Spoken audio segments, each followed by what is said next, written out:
너 나들이, 단편 소설, 작가의 말 메타버스는 결국 현실의 결핍을 채우기 위한 장이다. 심사평 누군가에겐 실제로 일어나는 놀랍지만 일상적인 세계, 행운을 빌어요. 작가 이준영의 에피소드 3편, 본문으로 들어가 볼게요. 고도 400km의 우주정거장. 지구 너머로 해가 지면서 올 한 해도 지나고 있었다. 분명 멋지고 황홀한 풍경이었지만 매일 똑같다 보면 그저 벽에 걸린 액자처럼 느껴질 뿐이었다. 모든 게 점차 무너졌다. 지구에서 가져온 색소폰을 연주하는 것도 이제는 지겨웠다. 무엇보다도 한국인 룸메이트 형주가 매우 정중하게 실력이 늘지 않는 그 색소폰 연주를 멈춰달라고 한 뒤로 색소폰에 대한 열정은 더욱 차갑게 사그라들었다. 나와 한 살 차이라 편하게 말을 놓으려고 했는데도 영주는 깍듯하게 존댓말을 했다. 나와 친해지고 싶은 마음이 전혀 없는 것처럼 보였다. 저녁 식사를 마치고 돌아온 영주는 오늘도 VR 헬멧을 뒤집어 쓴 채 자기만의 시간을 즐기고 있었다. 어르신이 들어왔는데 인사도 안 하고 버릇없게 누워있다며 핀잔이라도 줄까 싶었지만 참았다. 분명 나사에 함께 수다를 떨 수 있는 룸메이트를 원한다고 요청했건만 어쩌다 거묵한 룸메이트와 방을 쓰게 된 걸까. 같은 언어를 쓰는 동일 국적의 사람이 적당할 거라고 인사팀에서 안일하게 생각한 게 분명했다. 아니면 내가 요청한 스몰 토킹을 스몰 보이스로 잘못 알아들은 담당자가 조용조용한 목소리의 영주를 배치했다든가. 어찌됐건 졸지에 매일 우주에서 무척이나 심심한 저녁 시간을 보내게 되었다.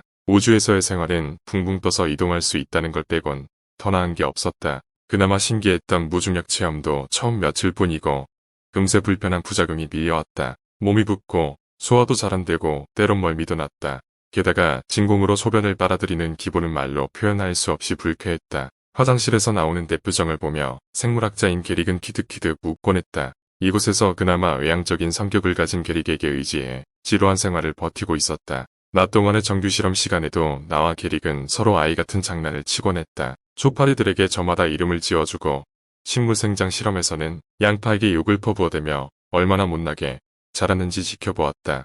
점점 부어가는 서로의 얼굴을 보며 놀려대기도 했다.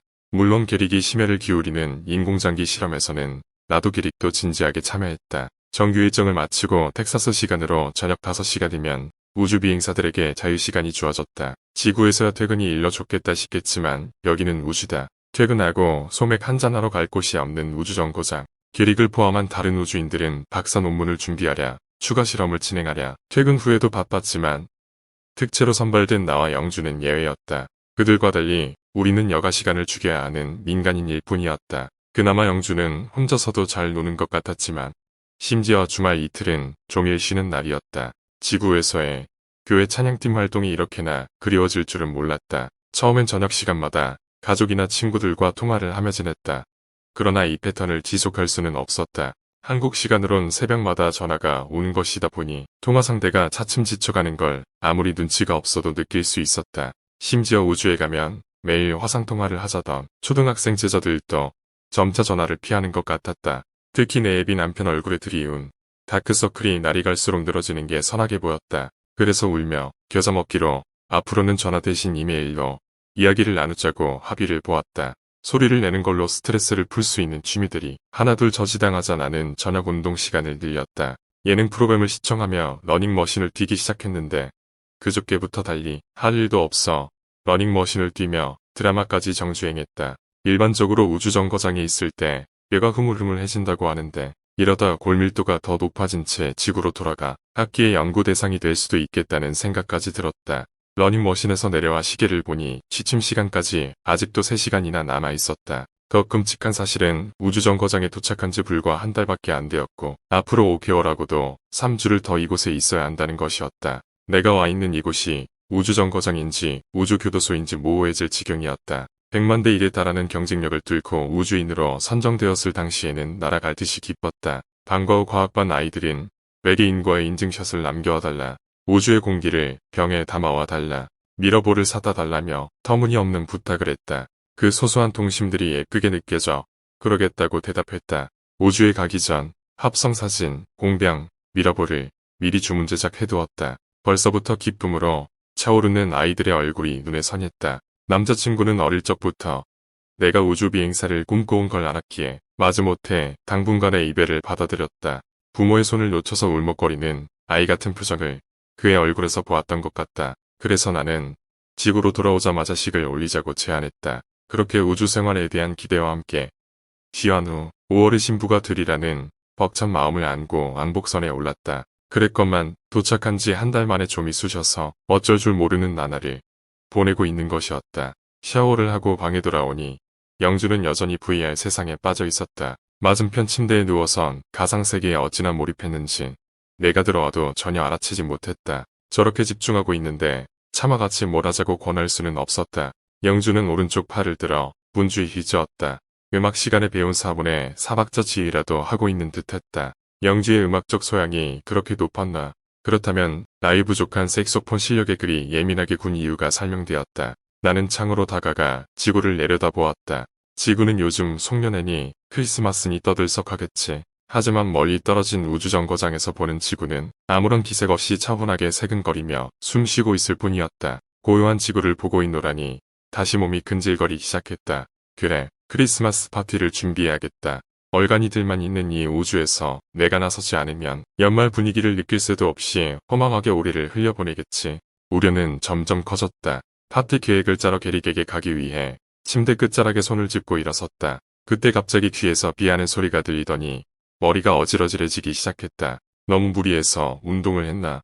그대로 침대에 불썩 쓰러졌고 의식이 타침 몽롱해졌다. 양쪽 어깨가 앞뒤로 심하게 흔들렸다. 힘겹게 눈을 뜨니 나를 흔들어대는 영주가 보였다. 그 뒤로 걱정스러운 눈빛을 한 다른 우주인들이 눈에 들어왔다. 눈을 뜬 걸 확인한 영주는 나를 흔들다 말고 말했다. 색소폰 불지 말아달라고 부탁하지 않았습니까? 나 안 불었어. 황급히 색소폰 리드에서 입을 떼며 말했다. 잠깐, 이게 왜 입에 물려있지? 고개를 내려 살피니 스트랩을 맨 채로 색소폰을 손에 들고 있었다. 아니, 바로 앞에서 연주해놓고 거짓말을 하십니까? 이상하다. 분명 색소폰을 불지 않았다. 하지만 어깨에 색소폰을 메고 있었고 들고 있는 악기에서는 온기가 느껴졌다. 확신이 점점 약해지기 시작했다. 그런데 실력이 많이 늘었습니다. 느닷없이 칭찬이 터져나왔다. 어떻게 반응해야 할지 몰라 우물쭈물하는데 영주가 덧붙였다. 정말이에요. 듣기 좋았어요. 영주의 말에 의하면 돌연 내가 침대에 걸터앉아 색소폰을 불었다고 한다. 심지어 연주 실력이 탁월하게 늘었다고. 타지 생활에 지쳐 기립성전압에 이어 몽유병까지 걸린 건가. 정황을 상세하게 물어보려는데 영주는 그럼 저는 이만하며 다시 VR 세상으로 돌아갔다. 예의가 없는 녀석이 분명했다. 게릭은 내 방을 나서며 내가 연주한 곡이 자기가 가장 좋아하는 곡이었다며 엄지를 치켜 올렸다. 다음날 일과를 마친 나는 어제의 어지럼증이 떠올라 운동은 생략하고 곧장 방으로 돌아왔다. 영주는 아직 돌아오지 않았다. 우주에서 쓰러지기라도 하면 답도 없으니 앞으로 운동은 하지 말고 산책이나 해볼까 하고 생각했다. 하지만 그랬다간 어느 영화처럼 무중야가 될지도 모른다. 아직 우주정거장의 구조를 모두 꿰고 있지는 않았다. 그렇다면 가상세계에서라도 산책을 다녀오는 건 어떨까? 마침 영주의 침대 위에 놓인 VR 기기가 보였다. VR 기기를 머리에 막 쓰려는데 영주가 돌아왔다. 지금 뭐 하시는 겁니까? VR 이거 재미있어? 나는 나쁜 짓을 하다 걸린 어린아이처럼 괜히 말을 돌리며 물었다. 성향에 맞지 않으면 재미를 못 느낄 수도 있다고 생각합니다. 어지러울 수도 있고요. 내가 하는 거 나도 한번 해보자. 지금 너무 심심하거든. 룸메이트끼리 취미를 공유하면 좋잖아. 나 먼저 들어간다. 내가 생떼를 부리자 영주는 주저하더니 이내 주섬주섬 예비용 VR 기기를 꺼냈다. 흡족하게 웃으며 얼른 VR 기기를 착용했다. 서버에 접속하자 머리 위에 이름 표식을 단 영주가 등장했다. 실물의 사람을 바로 앞에 두고 가상의 공간에서 만난다는 사실이 거리감에 혼란을 불러 묘한 기분이 들게 했다. 영주는 성큼성큼 걸어가더니 나를 이비자라고 쓰여있는 포털로 안내했다. 뭐야, 이비자.